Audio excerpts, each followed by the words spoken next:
Thursday on Daily Delivery. I'm Michael Rand. Thanks for joining me for another day. We got so much to get to on today's show. Randy Johnson, who covers Gopher football and to a lesser degree Gopher men's hockey for the Star Tribune, will join me here in just a few minutes to talk about Minnesota's big game this weekend at Penn State in football. Some quarterback question there with Tanner Morgan being knocked out of last week's game against Illinois. See if he can go in this game or if the Gophers are going in a different direction, maybe pivoting to a redshirt freshman who played a little bit at the end of that Illinois game after Tanner Morgan was hurt. Ethan Kalakmanis. We'll see if he's in or out. We'll see if Cole Kramer gets the nod. A lot to be decided right now, but more than just the quarterback question for the Gophers, who have lost 2 in a row. How do they get back on track? Randy and I will talk about that. We'll also talk about the Gophers versus North Dakota series coming up this weekend in men's hockey, a big one for the number 1 ranked Gophers men's hockey team. Also have some Vikings thoughts here at the bye. Wrote about them a little bit on Wednesday on StarTribune.com, but I want to expand on them a little bit more here, just on the idea of what's sustainable for this team. I feel like we're fixated on the idea of, can they keep winning like this? What of what they're doing can they keep doing, and what might regress at a certain point if they don't improve? So I'll get to that in a little bit. Got a wild segment as well. Got to talk about some lineup stuff going on. Jordan Greenway back in the lineup now after missing the first 3 games of the season with an injury. Marco Rossi back in the lineup, sounds like, and it could be in a top 9 role if he's with Freddie Goudreau and Matt Boldy as he skated this week in practice. So a lot going on for the Wild, so we'll have to touch on them as well. First, though, what did I miss? Let's talk Timberwolves at the jump. They had their season opener on Wednesday, a 115-108 victory over Oklahoma City. That looked like it was going to be pretty breezy for at least a half. I think they were up like 13 at halftime.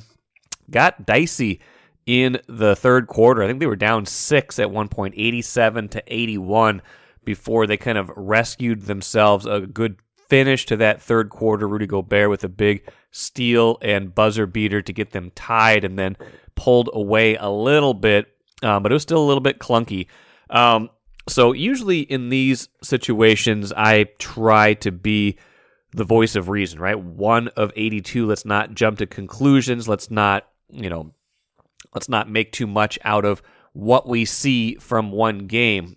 That said, this team has so many questions, so much intrigue, that I do feel like there are some things we can take from even just one game. So let's overreact a little bit. Let's overreact to what we saw for 48 minutes. Here are the biggest observations I had from that game at Target Center, where the Timberwolves were able to go 1-0 and beating the Oklahoma City Thunder.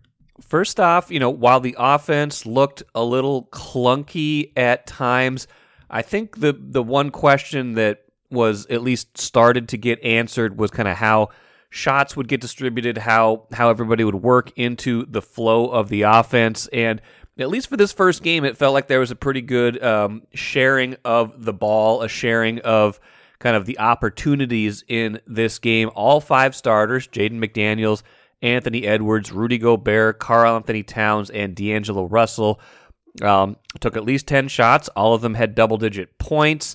Tough shooting night for Anthony Edwards and Karl-Anthony Towns, but in the past that probably would have spelled doom for this team, but it didn't, at least in this one game against Oklahoma City. So it felt like the rotation, the minutes that the starters were getting, all of them were between 32 and 36 minutes.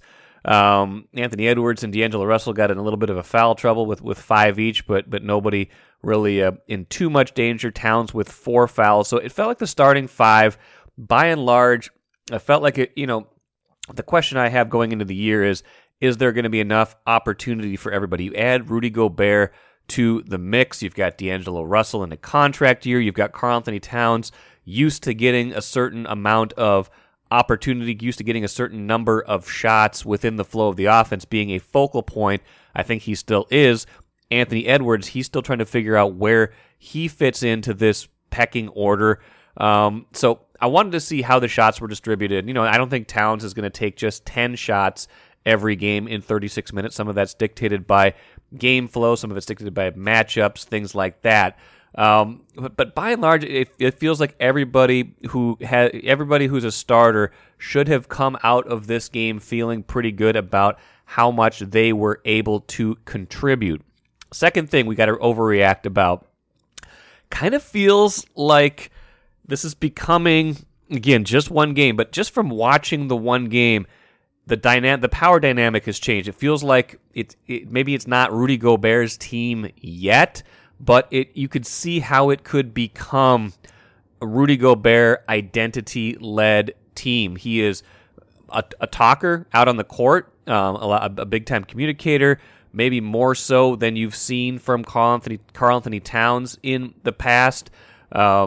He affects the game in a way that the Wolves just haven't had. I mean, we've been clamoring for years for them to get just any kind of big man, any kind of shot-blocking presence, and then in the offseason they go out and get one of the very best. And so all of a sudden, when you watch a game, you see how that changes the dynamic of a team. You see how someone like that, whether it's just protecting the rim in a random possession that taking an easy shot and making it into a hard one, or taking a shot that looks like it's going to go in and making it a block, like those are momentum swings in a game. I like it's wonderful to watch that in closing time where you have some of that security blanket. You have someone who might erase a shot at the end, or at least make it hard for an opponent to get all the way to the glass, make them make a longer contested shot instead of something in close. So you can see, not just from his production, but from his talk, how he can become kind of more of the identity of this team. And, he had arguably the best game. I think he and Jaden McDaniels had the most efficient games, but Rudy Gobert has 23 points, 16 rebounds, 7 rebounds, offensive rebounds, so 23 and 16, added an assist, 2 assists, a steal, a block, all over the court. He was a plus 13 on the night. And again, some of that's dictated by matchups. I think different people are going to take over different parts of different games, but identity is going to be a big question for me while I watch this team, and it feels like there's already a palpable shift in the identity of this team because Gobert's a veteran. Towns is kind of a veteran now, but you still think of him as relatively young. Anthony Edwards definitely young. Jaden McDaniels young. D'Angelo Russell, same age as Towns. Gobert is certainly the elder statesman, especially at least in the starting lineup, and maybe gives them an element of leadership and an element of stability that they just didn't have last year. Couple other overreactions. We saw the bench, kind of a tightish rotation. Really only 9 guys seeing significant minutes. They got Bryn Forbes for 4 minutes. Austin Rivers got some token defensive action at end of game situation, end of quarter situations. But you started to see how Chris Finch might deploy some of his reserves. You saw Taurean Prince play 12 minutes. Kyle Anderson going to be an important player all season, 22 minutes. Didn't make a field goal, but was a +4. Affected the game in a lot of different ways. Jordan McLaughlin with 11 minutes. Jalen Noel with 18. Jalen Noel 13 points in those 18 minutes on 11 shots. You can see the role he is possibly going to play on this team as kind of that bench scorer. And that's a good role for him because he seems like he's ready to fill that. But so some interesting dynamics within that though. Naz Reid doesn't get off the bench at all, doesn't play in this game. Obviously nothing for any of the rookies they just drafted. So, we'll see. Again, injuries, different lineups, things like that affect things, how they go. But I think there's going to be a sorting out period to see what this rotation should be, what players fit best together within that context. And, Jordan McLaughlin ran the offense pretty well. He was a +7 when he was in the game, while D'Angelo Russell was a -8. So something to think about within those contexts. Jordan McLaughlin, was the point guard who finished last year, Game 6, when D'Angelo Russell was on the bench. Will he gain an even stronger foothold in the rotation. Final couple thoughts here. Like I said, Karl-Anthony Towns and Anthony Edwards combined to shoot 6 for 27, including 3 of 14 from three-point range. Wolves as a team made just 10 of 38 three-pointers, 26%. So to score 115 points on a night where you shoot that poorly from three, if they're shooting more of their average with threes, they probably make 3 or 4 more. They're up in the mid 120s at that point. Towns and Edwards, certainly Towns probably going to make more as the year goes on. But so able to win a game, able to score 115 points in that situation, largely because the defense was just that good. The starting unit played 17 minutes together. Saw this tweet from Alan Horton at Wolves Radio, had a defensive rating of 85.7. That is awfully good. So, to me, there's still going to be tons to learn after this game, but there's also a lot to take away right away. By the way, I want to play a little bit of a Chris Finch head coach post game. Here was his thought on what he saw in this one. Well, happy with the win, of course. Some good stretches, some less than ideal ones. Good one to build on. I thought when we same thing I say all the time. We stayed in our flow. We get like a lot of really, really good shots. We kind of slowed down unnecessarily so there in the third. But even so, we missed a lot of wide open shots too at that point in time. We just got kind of outcompeted on the glass. That's not a good thing. We got to work on that. We got to find ways to be more physical. Like every way that the game allows you to be more physical, we got to find those ways to do that. And we haven't been a very physical team yet. And again, more will come into focus. They play Utah on Friday night. That'll be an interesting game. The Rudy Gobert against his old team. That is at Target Center. A bunch of the former Wolves now on Utah. So I'm sure there'll be some hugs before the game. But then once the game starts, be interested to see how that all plays out. Again, 1 of 82, but kind of fun to overreact and kind of extrapolate and see where you think this might be going. Some encouraging signs, some clunkiness, probably about what you might expect from the team at this point, but probably encouraging at the end that they're able to get a win, even against a team that they should beat, while they're still sorting things out, especially on offense. Take a playcation to Mystic Lake. With 24/7 gaming, the good times never have to end. And you can satisfy your cravings at our restaurants and bars. Or relax in one of our luxurious hotel rooms. Those that play together, stay together. And don't forget to join Club M so you can spark new memories and bask in the rewards along the way.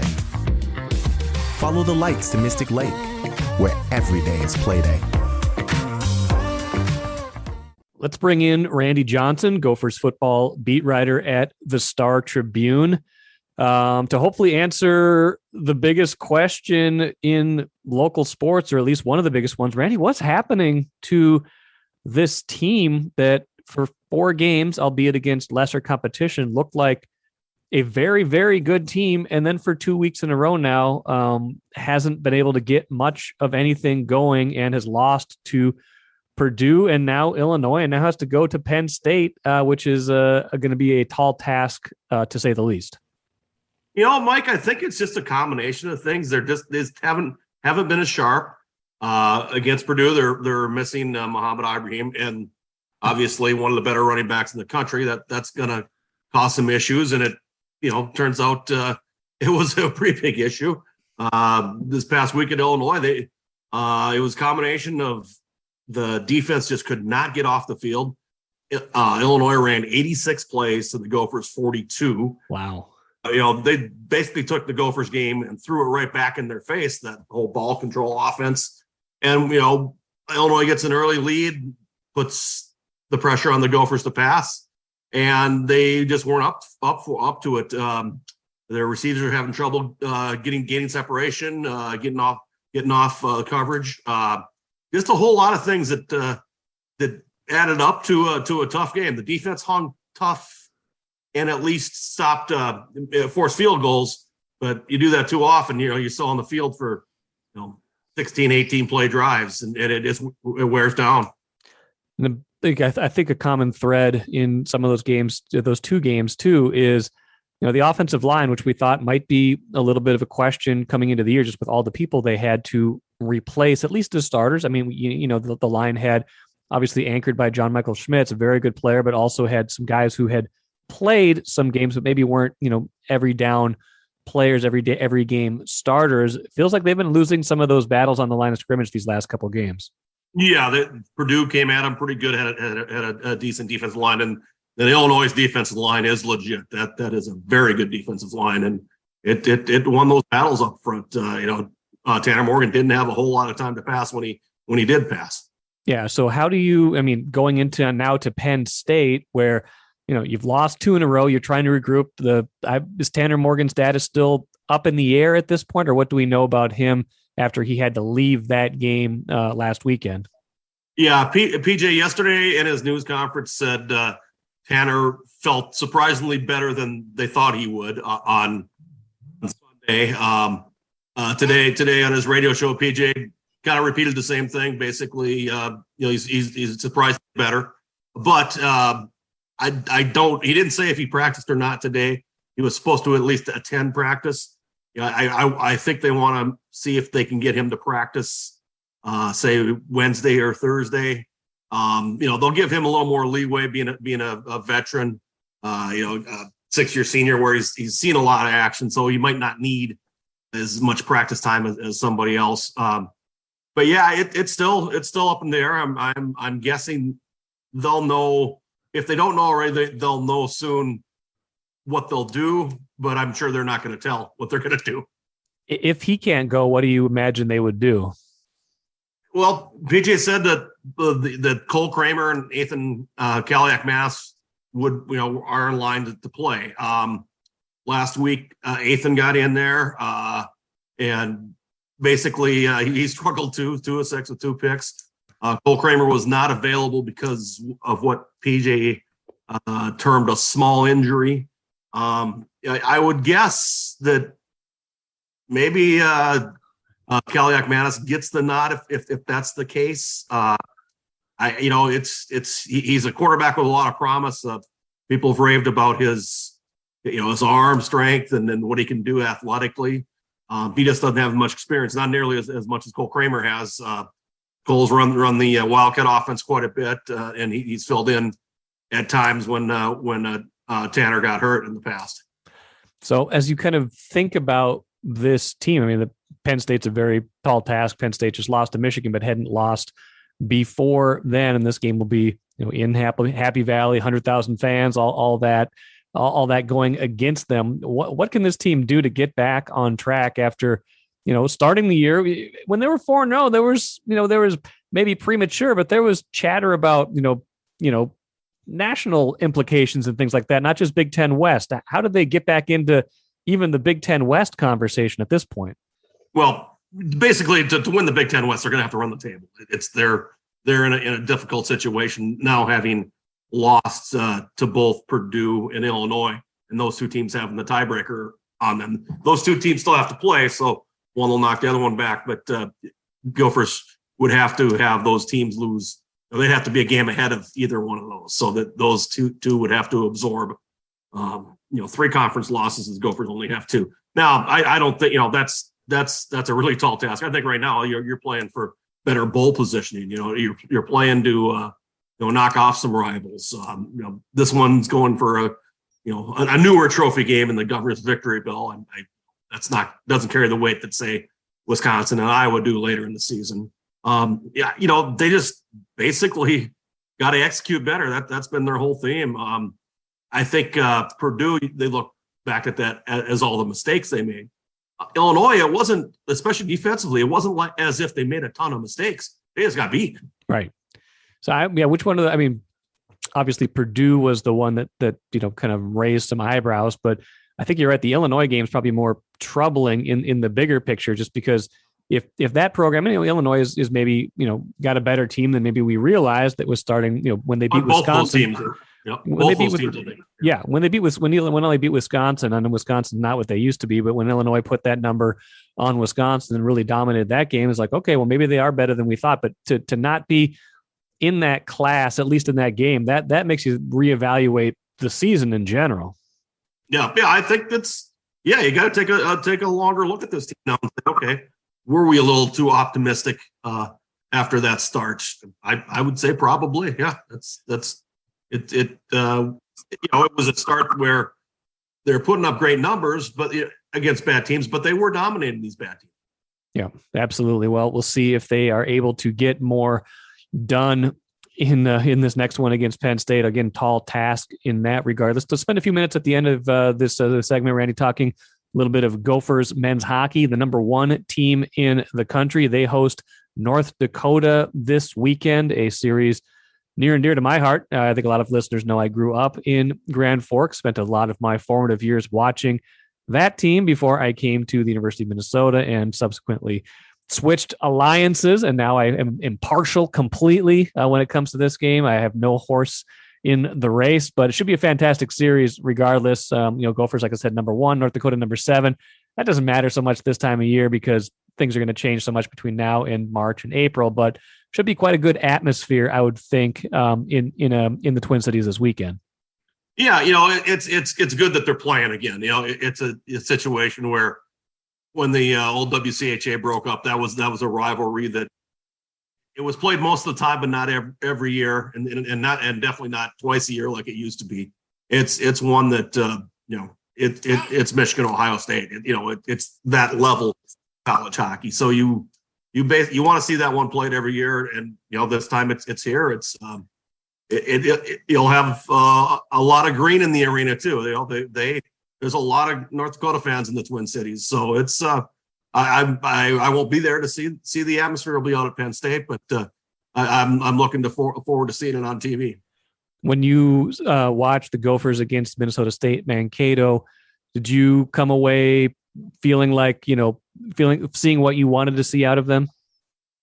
The first game, yes. The game and at Mariucci, they played very well. They took control and basically after a little bit of a feeling out period in the first period or so, but then once they got it going, that I liked what I saw. It looked like a team that was dialed in very well and very talented. Yeah, they certainly are. They got some really good young players. Might be hard to discern exactly which is the best of the young players, but that is a good problem to have. So it should be fun hockey this weekend. Should a lot at stake for both the Gophers football team and the Gophers men's hockey team this weekend. Follow Randy's coverage from Penn State, and Randy, we'll talk again in a week. Sounds good, Mike. Thanks a lot. And just a postscript to my conversation with Randy Johnson on Gophers football. Sounds like the quarterback decision could be a game-time decision. Still trying to see if Tanner Morgan is cleared by the medical staff for the Gophers after taking a blow to his head last week at Illinois. Could be Cole Kramer, could be Ethan Kalakmanis, the redshirt freshman who played when Morgan went out last week. So, Randy Johnson had a big story on the quarterbacks in Thursday's Star Tribune and StarTribune.com. So, interesting reading there if you are interested. An interesting decision coming up. I mean, a big game in Penn State. More than 100,000 fans will be at that game. A tough environment for any quarterback to go into. So we'll see who it ends up being and how that quarterback ends up faring for a team that really needs to get back on track after such a promising season. Now 2 losses in a row, could be 3 if they can't figure something out on Saturday. Let's talk about the Vikings for a few minutes. I'm not going to do my regular Friday segment with Ben Gessling, this being a bye week, give him a little chance to catch his breath, nothing to set up for Sunday's game since there's no game, obviously, with the bye. But I had some thoughts on where they sit right now at 5-1. I wrote about that Wednesday on StarTribune.com on the Ramball blog. And, they're an interesting point in their trajectory right now. They keep winning these close games. I think I wrote, the Vikings can't keep winning like this. We keep saying week after week as they keep winning like this. I mean, they've got 4 wins in a row, all of them essentially toss-ups in the fourth quarter. They beat the Lions in week 3 when they were able to rally and, get a couple late touchdowns, including the big one to KJ Osborne. They went to London and got a big field goal from Greg Joseph, and then Will Lutz hits the crossbar, the upright, and it bounces out. Actually, different order: upright and then crossbar, bounces out. They win that game. They beat the Bears with a rally in the fourth quarter after dominating most of that game, and then get a key turnover. They play really sloppy against the Dolphins, get outgained like 2-1. Time of possession is a mess. 10 3-and-outs, but again, they get some key turnovers.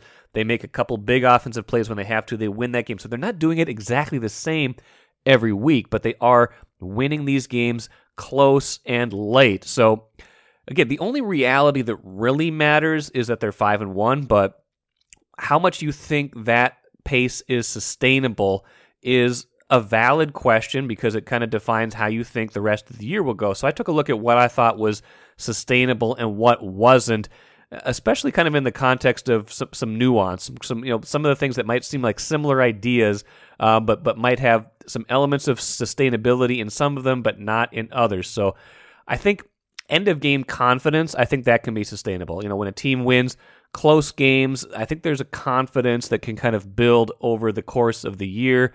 Belief is a big deal. I feel like Kevin O'Connell has instilled that in this team, that that good things are going to happen to them, and I think that can be sustained throughout the season, even if there are hiccups. That said, end of game outcomes, I don't think that's necessarily sustainable. I mean, if you look at Football Outsiders DVOA, the Vikings are 17th. That means like they feel like a middle of the pack team based on how they've performed in all three phases of the game. They say they should have about 3 wins right now. They should be 3-3 based on expected wins. That sounds about right too, because they could be very well be 2-2 in these last 4 games. Obviously 5-1's all that matters, but at some point these things are going to even out a little bit, and one way they could even out is through turnovers. So here, I think turnover differential could be sustainable. They're +4 right now. That's tied for second in the league. They emphasize turnovers. They emphasize taking the ball away. They've got 10 takeaways through 6 games, which is huge. That can be sustainable, especially if you teach it and emphasize it. The timing of the turnovers does not necessarily feel sustainable to me, though. I don't think they're going to get those late fourth quarter turnovers like they had against the Dolphins and the Bears, those game-changing plays where both of those teams might have gone for tying or go-ahead scores, if not for fumbles basically as they were driving. So emphasizing it, yes, but are some of those going to come in blowouts? Are some of those going to come in the first quarter where they matter, but they don't have where they're not as magnified? And will that ultimately impact a final score in a game or two that they can't count on that? I think they'll continue to have the same basic philosophy on defense of bend but don't break. Kevin O'Connell always says, make them snap it one more time. So it's no accident that they're tied for number 11 in points allowed, but they've given up basically 6 yards a play, 7.3 yards per pass attempt, both of those bottom 5 in the NFL. I think they're going to keep playing kind of like that, but I don't think the results of that bend but don't break can stay where they are if the number doesn't come down a little bit. I think they need to get those yards more towards the middle of the pack to be able to sustain that point number. You might always have a better mark in points allowed than yards allowed if you're playing that style and relying on turnovers, red zone stops, things like that. But you need to bring that yard number down. I don't think the defense is exactly where they want it to be. And finally, I think it is sustainable to imagine this team will keep getting better. That's probably the biggest thing they have going for them right now, is that I don't think they've played their best, and yet they're still 5-1, and they can point to new systems, everything like that. They've got a bye week now to kind of recalibrate, reevaluate what's working, what isn't. They could very well come out and play much better over the final 11 games and erase some of these questions. That said, if they don't improve, they're not going to win at this rate. I think they're going to be more like a 500 team for the last 11 games if they don't improve. So we'll see how fast kind of the team they want to be can catch up to the team they are right now, and how much that factors into results as the year goes on. All right, let's finish with the cooler, the Wild. We've had a couple wild segments already on this week's show. They're 0-3 right now. The goaltending has been a mess. The defense has been a mess. They're looking for their first win Thursday, again at home at XL Energy Center. Some good news for them on a couple fronts. Jordan Greenway sounds like he will make his debut after an offseason spent recovering from injury, reunited with Marcus Foligno and Joel Eriksson Ek. on that line that's been very good for them over the last couple of years. So maybe that provides a certain spark, a two-way spark for them to be maybe a little bit tighter in their own zone and to have an offensive spark as well. And it sounds like Marco Rossi had Chicken Finger 69 on Wednesday's show talking about, when is he going to get more of an opportunity? Well, it sounds like it could come as early as Thursday against Vancouver. He could be elevated to align with Matt Boldy and Freddie Gaudreau. We'll see what he's able to do with that, take it and run with it. That's probably the spot for him, a top 9 forward spot. Even if he hasn't produced yet, he's been given very limited opportunity. Let's see what he can do with 15 minutes a game. Let's see what he can do when paired with some other talented, top 9 forwards, and let's see what can happen as they try to play through it and kind of get this thing going against Vancouver, which is also winless, but strangely enough has led by at least 2 goals in every game this year. The Wild has not had a lead. Vancouver's been blowing leads, so something interesting could happen in this game Thursday, but it sounds like it will at least involve Marco Rossi. That will do it for today. Good one coming up on Friday. I will talk to Marcus Fuller from the Star Tribune about Gophers men's basketball recruiting, a big get for them this week with Dennis Evans, their highest ranked recruit in almost 20 years. How did they get him? Who is he? What is he like? And what will he bring to the mix in 2023? We'll get to all of that with Marcus on Friday. Until then, enjoy the rest of your day. Back at it again tomorrow.